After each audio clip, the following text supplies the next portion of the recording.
Hello student, welcome to our YouTube channel commerce efficiency. आज की class में cover करेंगे concept performance and potential appraisal. Performance appraisal क्या होता है और इसके मेथड्स क्या होते हैं, आज की क्लास में कवर करेंगे। स्टार्टिंग से लेकर एंड तक जरूर देखें, कुछ भी पॉइंट स्किप ना करें क्योंकि ये इंपॉर्टेंट कंसेप्ट है। इससे लास्ट क्लास में हमने कंप्लीट किया चैप्टर एग्जीक्यूटिव डेवलपमेंट का। अगर अभी तक आपने लास्ट क्लास नहीं देखिए ताकि आपकी स्टडी में कंसिस्टेंसी बनी रहे। अगर अभी तक आपने मेरे यूट्यूब चैनल कॉमर्स एफिशिएंसी को सब्सक्राइब नहीं किया, सब्सक्राइब कीजिए और बेल आइकन जरूर प्रेस कीजिए ताकि जब भी मैंने वीडियोस अपलोड करूं सबसे पहले नोटिफिकेशन आपके पास जाए। आप वीडियोस को देखकर आपकी स्टडी बूस्ट अप हो। कवर करते हैं कि परफॉर्मेंस अप्रेजल होता क्या है।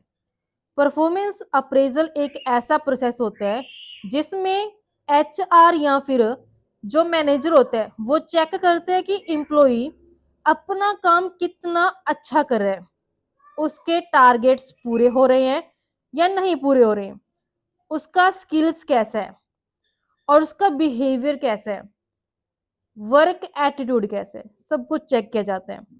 ह्यूमन रिसोर्स मैनेजमेंट में जो परफॉर्मेंस अप्रेजल इसका यूज किया जाता है एम्प्लॉयज की स्ट्रेंथ और उसकी वीकनेस को जानने के लिए, प्रमोशन, सैलरी इंक्रीमेंट या फिर बोनस डिसाइड करने के लिए परफॉर्मेंस अप्रेजल किया जाता है। ये समझने के लिए कि क्या एम्प्लॉय को ट्रेनिंग की जरूरत है, उसके लिए भी परफॉर्मेंस अप्रेजल किया जाता है। एम्प्लॉय को फीडबैक देने के लिए ताकि वो फ्यूचर में और भी बेटर परफॉर्मेंस कर सके, परफॉर्मेंस अप्रेजल की जाती है। यानी कि परफॉर्मेंस अप्रेजल होता क्या है, एम्प्लॉय के काम का प्रॉपर रिव्यू करना प्लस उसको फीडबैक देना प्लस फ्यूचर में इंप्रूवमेंट प्लान क्या है ये देखना। अब इसके मेथड्स क्या है कवर करते हैं। परफॉर्मेंस अप्रेजल के मेथड क्या है, ट्रेडिशनल मेथड और मॉडर्न मेथड। तो हर एक परफॉर्मेंस अप्रेजल मेथड के अपने एडवांटेजेस होते हैं और अपने डिसएडवांटेजेस होते हैं। कोई मेथड किसी एक ऑर्गेनाइजेशन के लिए परफेक्ट होता है लेकिन दूसरी ऑर्गेनाइजेशन के लिए यूजफुल नहीं होता, इसलिए एक ही अप्रेजल मेथड सब ऑर्गेनाइजेशंस के लिए सुटेबल नहीं होता। एग्जाम्पल के लिए स्कूल के टीचर्स के लिए एक अप्रेजल सिस्टम चलेगा लेकिन जो सेल्स कंपनी है, सेल्स कंपनी के एम्प्लॉयज के लिए वही सिस्टम है जो इफेक्टिव नहीं होगा। तो यहाँ पे कुछ डिफरेंट ऑथर्स दिए गए हैं जिन्होंने क्लासिफिकेशन की है। अलग अलग राइटर्स ने परफॉर्मेंस अप्रेजल मेथड को अलग अलग तरीके से जो क्लासिफाई किया है। सबसे फर्स्ट यहाँ पे बताया गया है डिसेंजो एंड रॉबिन्स। ये क्लासिफाई करते हैं कि जो परफॉर्मेंस अप्रेजल मेथड है ना उसको इन्होंने तीन कैटेगरीज में डिवाइड किया है। एक तो आता है इसमें एब्सोल्यूट मेथड। एब्सोल्यूट मेथड कहता है कि इंप्लॉय को फिक्स्ड स्टैंडर्ड के साथ कंपेयर किया जाता है।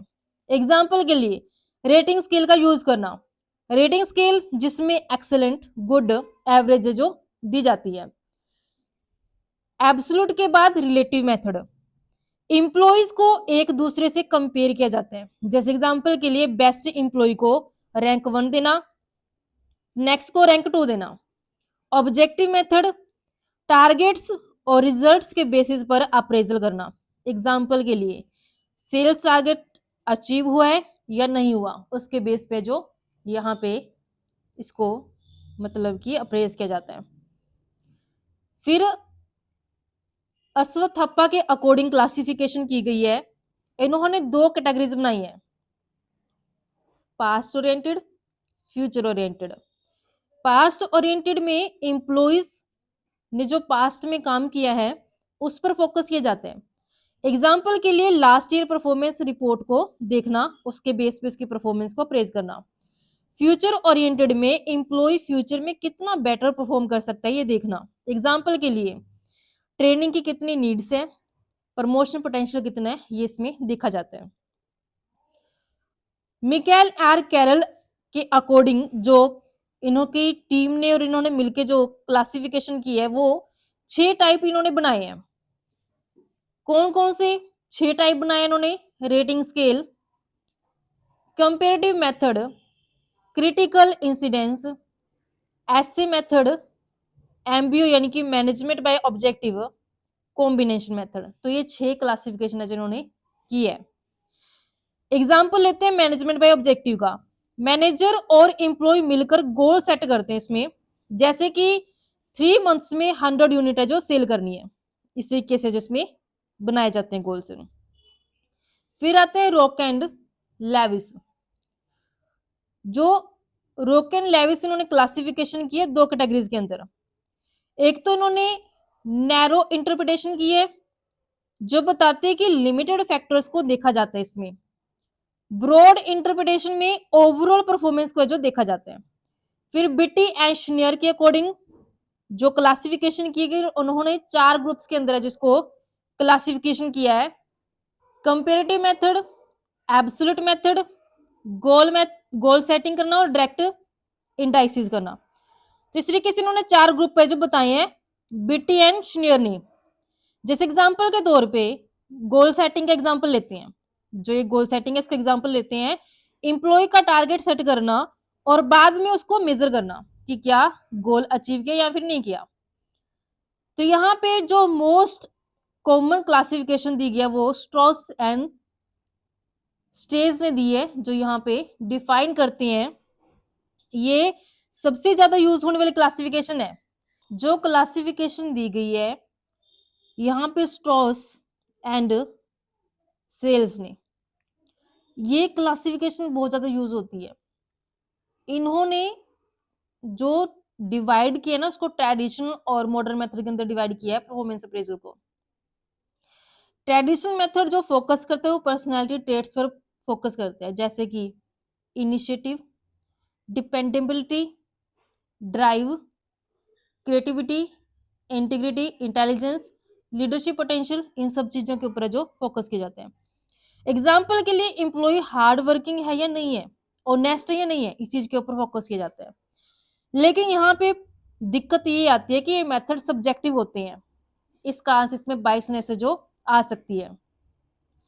वही जो मॉडर्न मेथड इन्होंने दिए हैं, मॉडर्न मेथड ये फोकस करते हैं वर्क रिजल्ट के ऊपर कि कितना अचीवमेंट की है, फोकस इनका अचीवमेंट पर होते हैं। पर्सनैलिटी से ज्यादा एक्चुअल परफॉर्मेंस देखी जाती है इसमें। एग्जाम्पल के लिए प्रोजेक्ट टाइम पर कंप्लीट हुआ या नहीं हुआ, सेल टारगेट अचीव हुए या नहीं हुए, इस चीज के ऊपर फोकस किया जाता है। इसीलिए मॉडर्न मेथड है जो ज्यादा ऑब्जेक्टिव और यूजफुल माने जाते हैं। जैसे कि यहाँ पे हमें मेथड दिए गए परफॉर्मेंस अप्रेजल के, ट्रेडिशनल मेथड, मॉडर्न मेथड।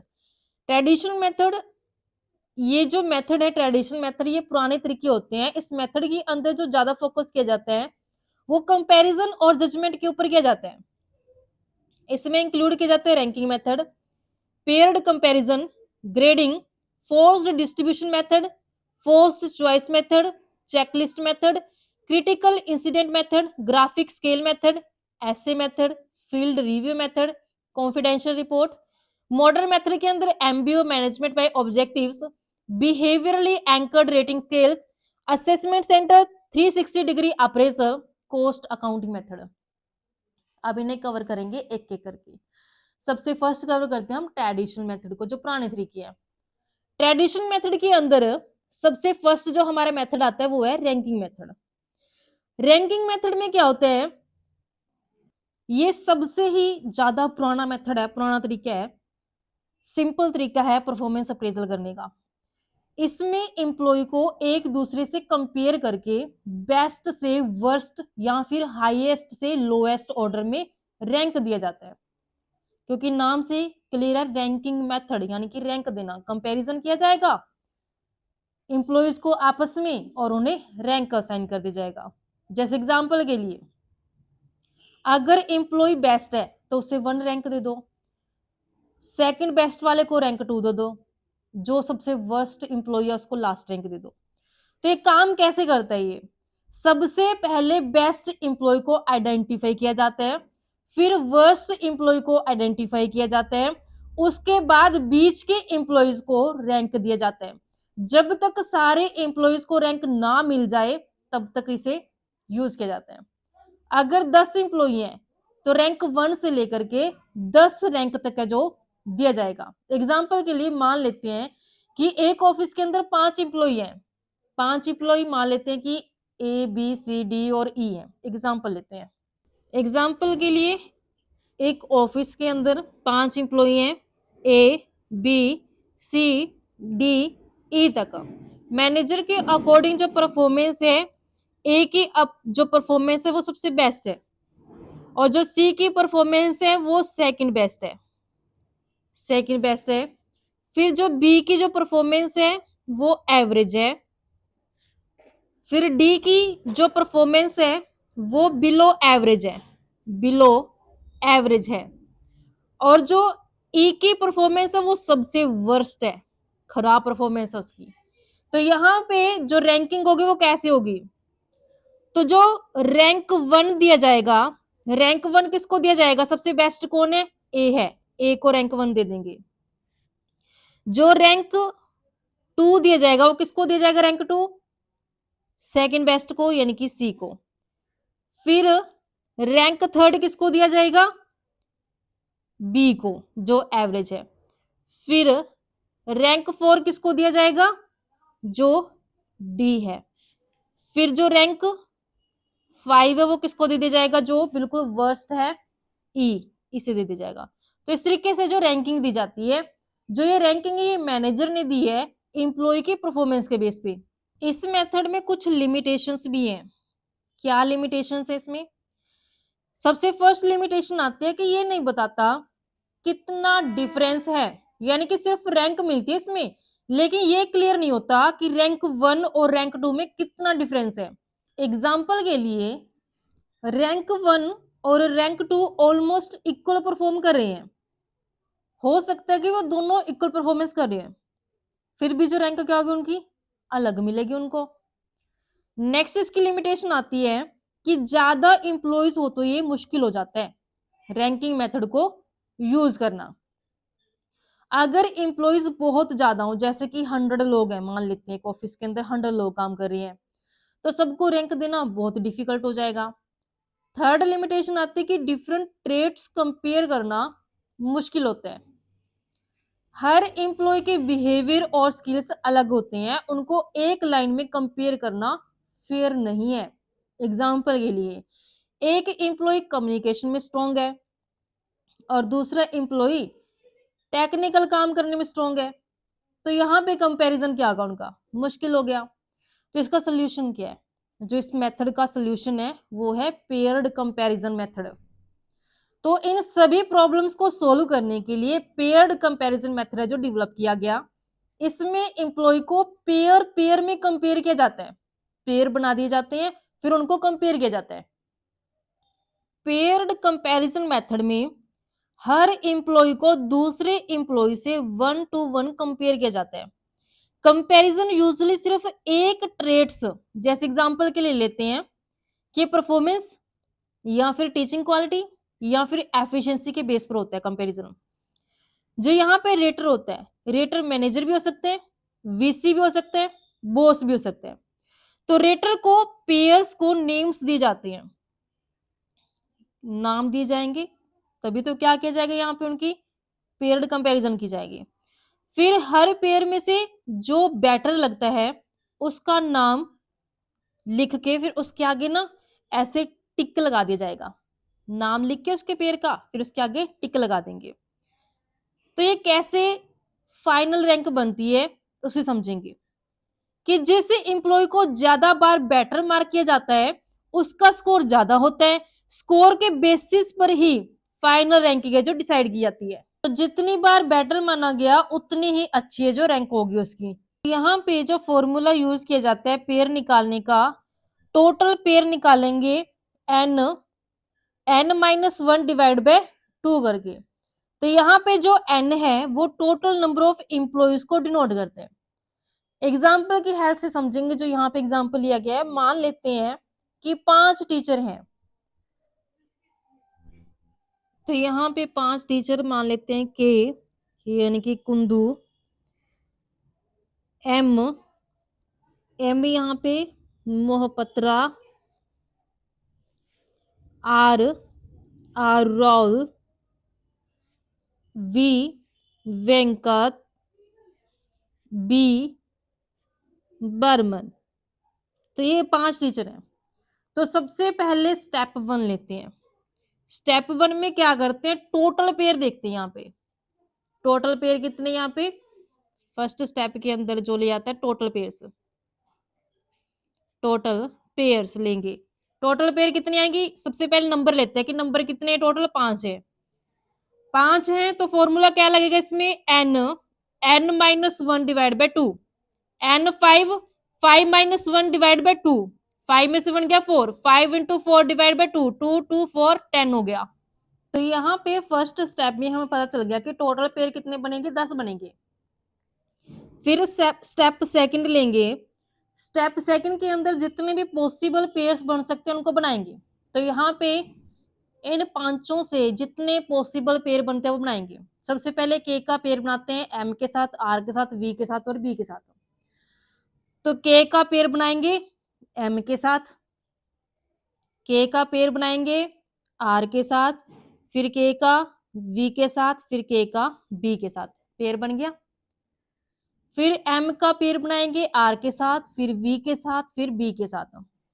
तो एम का पेयर बनाएंगे, एम के बाद नेक्स्ट क्या है आर, एम का वी के साथ, एम का बी के साथ। फिर आर का पेयर बनाएंगे वी के साथ और बी के साथ, आर का पेयर बनाएंगे वी के साथ, आर का पेयर बनाएंगे बी के साथ। आर के बाद वी का पेयर बनाएंगे बी के साथ। वी का पेयर किसके साथ बन गया, यहाँ पे वी का बी के साथ बन गया। तो यहां से कितने टोटल पेयर बने, काउंट करो, 10 पेयर बने टोटल। और यहां से कितना काउंट किया था, 10 पेयर। यहाँ पे जो फर्स्ट स्टेप के अंदर टोटल पेयर कितने बनने थे, 10। सेकंड स्टेप के अंदर पॉसिबल पेयर कितने बना दिए, 10। तो यहाँ पे हर पेयर में जो वीसी है वो डिसाइड करेगा कि कौन सा बेटर है।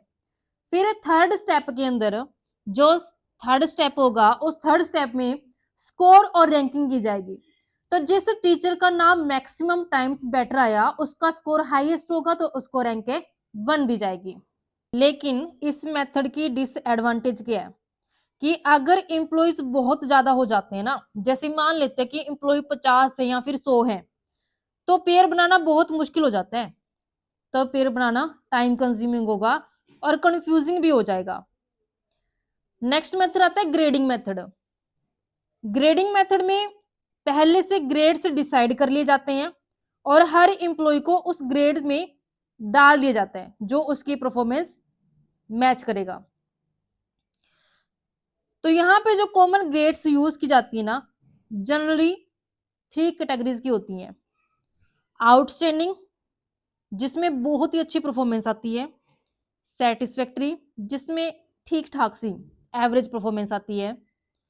अनसेटिस्फैक्टरी, जिसमें बिल्कुल ही पुअर परफॉर्मेंस आती है।